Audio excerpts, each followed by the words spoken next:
So, good morning mga kayelo. Kung nga pala si Engineer John Ray San Pascual at nandito ulit tayo para magbigay ng Technical Tips 101.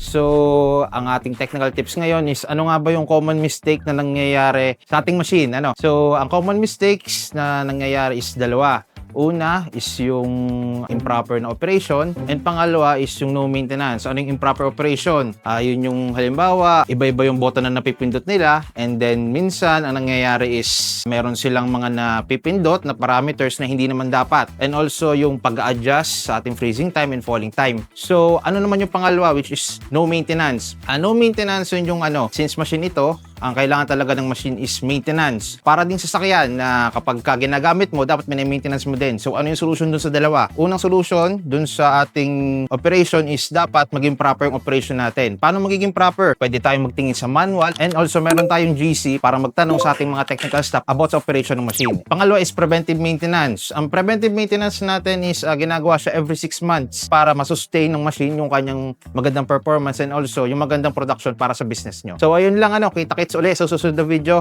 Powerhouse number 1.